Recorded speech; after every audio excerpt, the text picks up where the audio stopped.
Kita semua tahu bahwa harta SDA sumber daya alam kita yang namanya nikel dikeduk habis-habisan untuk membuat Tiongkok jadi raja baterai dunia, yang mana harta kita bisa habis tanpa memberikan keuntungan ke bangsa dan negara. Apa buktinya kalau nikel yang dikeduk itu tidak memberikan keuntungan? Buktinya kita saat ini masih cari hutangan bernegaranya. Bisik-bisik di sana-sini di warung kopi sudah jadi pembicaraan umum, namun pejabat yang melindungi perampokan tambang nikel itu terlalu kuat. Jadi tetap saja pengadukan terjadi dan pengiriman dilakukan besar-besaran tanpa kita tahu isinya apa yang dikirim tadi. Mau litium, fero besinya, apapun yang nempel ikutan yang jauh lebih berharga dari nikel, kita tidak tahu. Orang pejabatnya semua baru semua, bernegaranya mana ngerti sih beginian. Kita ilustrasikan. Kalau Anda pedagang, Anda mau beli barang pasti semurah-murahnya. Ingat ya, Tiongkok itu platform berpikirnya adalah pedagang. Jadi kalau beli sesuatu, selain minta harga murah, pasti minta bonus yang banyak. Dalam dunia tambang, pengedukan bahan baku ada di dalamnya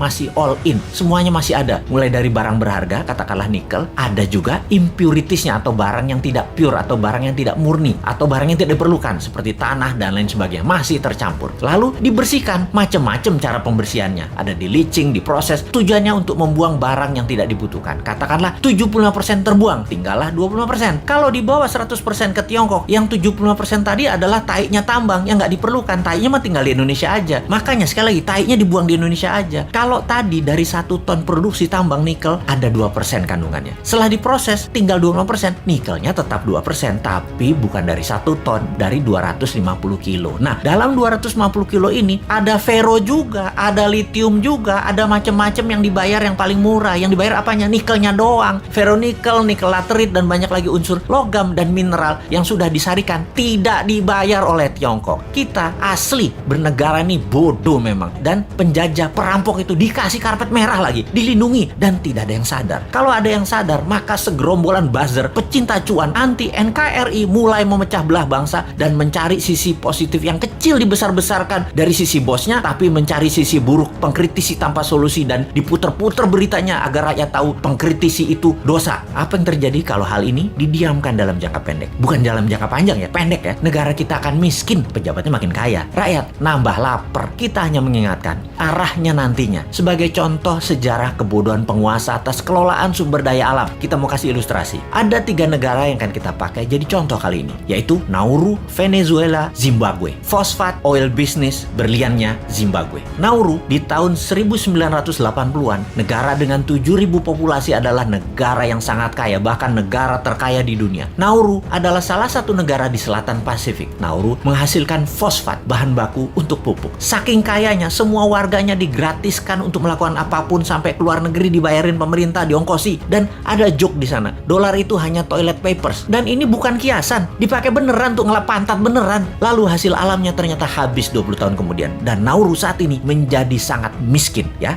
Itulah cerita sederhananya. Venezuela dimanja dengan 95% minyak dan gasnya yang diekspor, membuat negara ini menjadi negara petrodolar. Begitu harga minyak anjlok dan uang hasil ekspor tadi hanya buat foya-foya, bukan untuk membangun sektor lain, Venezuela hyperinflasi dan menjadi negara miskin sekarang. Saat ini ketika harga minyak naik, Venezuela sudah tidak bisa produksi lagi dan tidak ada negara mau beli minyak dari Venezuela. Jadilah Venezuela negara paria, negara setengah gagal. Terakhir, Zimbabwe, penghasil berlian. Begitu tambang berlian habis, pecah perang saudara, ambyar negara Zimbabwe yang tadinya makmur dan menjadi salah satu negara termakmur di Afrika. Kesamaan ketiganya adalah tidak bisa mengelola sumber daya alam dengan baik, dijual murah, dikeduk asing, dilindungi pejabat yang berkuasa pada saat itu. Semoga kita bukan jadi negara yang keempat. Uang pinter semua kok pejabatnya, gak mungkin lah ditipu Tiongkok. Emangnya kayak bos men, bodoh beneran.